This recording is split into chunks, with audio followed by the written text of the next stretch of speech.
right, both your trunks are good. I just want to remind you, listen and obey my commands at all time. Protect yourself at all time. Fight hard, fight clean.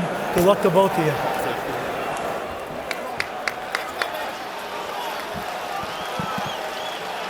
Tim Bradley, Andre, where will your eyes be early on here?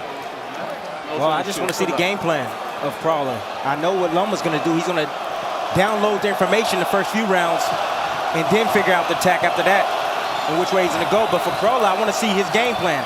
If he's going to try to outbox Lomachenko, I think that's the wrong thing to do. I will come directly to Lomachenko and get in his chest right away. Joe, I'm looking at the feet from the very beginning, and that's what's gonna separate these two fighters. It's all about getting outside position. That lead foot, just watch it. As he steps to his right, he gets lead foot dominance, and then he's able to do whatever he wants after that. Meaning trying to get outside of that lead foot of the orthodox fighter, the challenger Crolla. But in Lomachenko's case, he bewilders the head. He confuses you in your head and convinces you can't win, and then the body falls in his case. Masterful ring generalship with Lomachenko. And for the first 2 or 3 rounds, Lomachenko's not really trying to land anything significant. He's trying to establish position. He wants to show you that anytime you try to throw, you're going to be out of position. And even when you think he's out of position, he's still in range to hit you. Very discouraging. Yeah, guys, I'm looking to see how many right hooks that Lomachenko throws. You know, he threw one. And was not at 100%, but still put on a show. You can come back after 5 or 6 months, but you're typically at your best right around 11 or 12 months. And he closes that gap, and he places a right hand to the body. You know, allowing Lomachenko to get in position and do whatever he wants right now. You know, Loma's going to put pressure on you. You know, so you want to be able to try to control the space with him. You know, stay close. Don't allow him to push you back and have his way.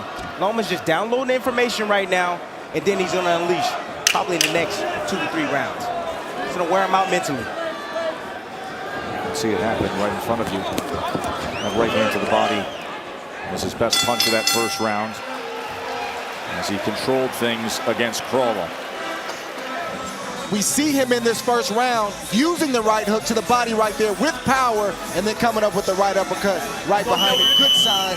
Here we see another angle where he touches with the straight left, hits with the right to the body, and just another short right uppercut to the head of Crolla. We were able to listen in to the corner of Anthony Crolla. His trainer's Joe Gallagher, who was Ring Magazine's 2015 Trainer of the Year. He trains Callum Smith, the titleist at 168 pounds. Also worked with Scott Quigg, who had a great fight against Oscar Valdez. When you go back and you look at the opponents who have gone up against Lomachenko, Salido beat him in just a rugged, mauling, brawling, kind of ugly fight. He said, we don't want that. That is not what we're looking for. But if you fight on Loma's terms, it's not going to go well. But do you see how we're going back and forth? We're trying to figure out, should Crolla put pressure on him? Should Crolla box? And every time you think about it, you say, well, he can't win in that category, and he can't win in that category. This is what the Loma effect was already underway in the fighter meeting. You saw the confusion amongst the team, the trainer, the fighter. They're already thinking more than they've ever had to think leading into a fight. He was already mentally drained before the first bell ever sounded, and we see it right now. Crolla's not Salido. He's not going to put pressure or non-stop pressure on Salido and bang the body, even though Crolla's a good body puncher. And make a dirty fight of it. Loma right now is just looking like he's going to do something. He's in, he's out, he's feinting. Right there, those 2 punches weren't even hard, and then all of a sudden, boom, something big lands. Very, very difficult to deal with. Yeah, but look at the defense of Crolla. He's not doing very much. He's moving back, you know, hands high and being very defensive and making it very difficult for Loma to land his shots. But I got to tell you, Lomachenko is he's gonna pick it up. He's a slow starter. He's downloading the information. He's gonna pick it up more and more each round. Loma's not trying to land right now. He's frustrating Crolla. He's draining Crolla. Look at the feints. Every time he feints, Crolla has to react. That's physically draining. Which is an interesting conversation, because when you say pick it up, you're strictly talking about punch output.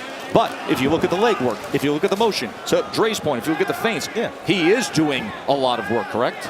Yeah, the second greatest thing that Loma does is throw and land punches. His greatest asset is what you see right there. His legs, his feet, in and out. when the punches land, that's a byproduct of all the work that was put in the early rounds with the footwork that we see right here. Oh, good combination from Loma. The uppercut did some damage there. And now closing that gap again. Oh, good body shot. Lomachenko all of a sudden in this final minute of round number 2 hitting his stride offensively. Crolla realizes right now that everything I heard about this guy is true. It's real. And he's already checking out mentally already. Survival mode. And I think your questions of the right shoulder have been answered. Another body shot right on the bell. That was an excellent final minute of round number 2 by Lomachenko. Look at Crolla giving up too much real estate, allowing Lomachenko to get in position to land his combinations. Look at a nice little short uppercut, split the guard. Crolla putting the earmuffs on. You know, when you put the earmuffs on, you become an instant target. And here's another attack from Loma. Going down to the body, coming around the elbows of Crolla to land that body shot. Landing 19 of 73. They're not gonna win the championship of the world fighting the way Crolla's fighting right now. You know, very tentative, hesitating. You gotta let your shots go. Give us something. Not against this guy. Come on now, man. I've been here before. I've been an underdog, not 100-1, but I've been an underdog. I understand what you're saying, and in theory that makes a lot of sense, but in reality, in real time, it's hard for Crolla to do. Don't want to say impossible, but it's very, very unlikely. Look at Lomachenko duck underneath that punch and then go on the attack himself. There's a reason why Crolla's not throwing punches. He's tough. He's a veteran. This is his 44th fight. He's been in the game a long time, former world champion. He's no slouch, but he's facing something different tonight. There's the angles that only Loma will show you. Unbelievable as he can get to the side and land punches. And that after the combination, that included 3 right hooks. He's feeling it now. Oh, he is. It's just a matter of time before Crolla's going to go ahead and lay down. But this is the full version of Lomachenko. Not the post-surgery version that we saw, which, by the way, still had incredible moments back in December. All of this offense that we see right here is the byproduct of the feints, the footwork, and the angles. In and out, Dre. In and out. And all the probes, too, Dre. Changing levels. Getting around his opponent.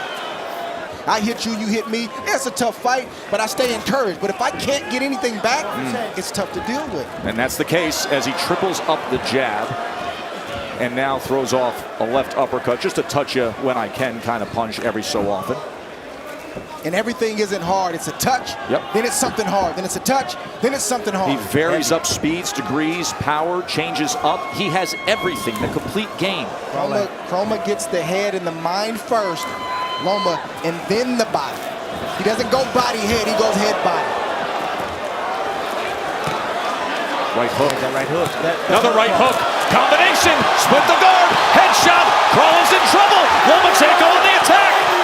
Look at this offensive attack by Lomachenko. He is pummeling Crolla.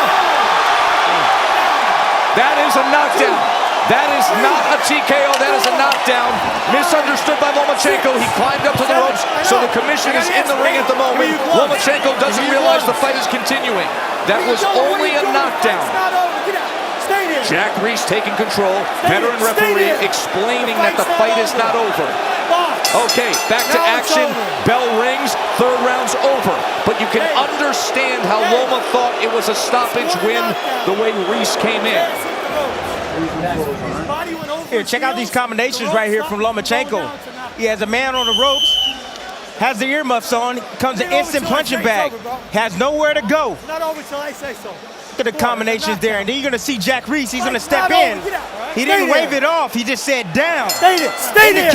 Indication that, hey, you was a knockdown because the ropes held you up. You would have went down if the ropes weren't there. Absolutely the correct call, and we fight on. Now, what was happening opposite on the other side of the ring is that Lomachenko has started to celebrate. He was up on the ropes. The commission had to step into the ring.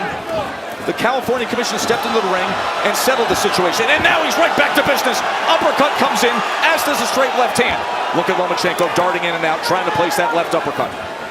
Yeah, it won't be long. This fight might not get past this round. It might be a body shot that takes Crolla out because Loma's probing to the head, and I think he's looking for something big down low. Yeah, this time it just, There's a body shot. There's the double up of the uppercut. it all depends on how Crolla wants to go out. If he's gonna go out on the shield, he's gonna go out fighting, or is he just gonna give it up to Loma? Remember yesterday we met with him and he goes down. Oh, the hook floor zone. He is crumbled and he is out.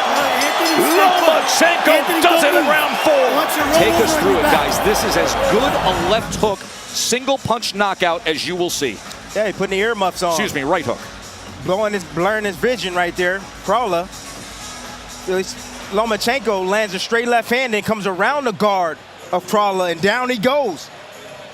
And that's a serious knockdown, especially when you fall directly right on here. your face. Boom, it's just short. Look at that. There's nothing wide about that. It's short. And when a fighter typically goes down face first, typically it's a wrap. It's over. Right on the temple of Crolla. When you say textbook of turning over a hook at short distance and creating velocity, watch it in real speed. You hear that shot? You know how heavy that was? Did you hear the thud of the impact to his head? Watch this in real speed. Set him up. Straight left, boop. Wow. That's how it's to be done. You don't have to throw it hard. You don't have to throw it wide. Just throw it. Throw it short and crispy. It'll get to the mark. He is the winner by way of knockout and still the unified WBO and WBA lightweight champion of the world, Vasyl Lomachenko. Brilliant. Absolutely brilliant.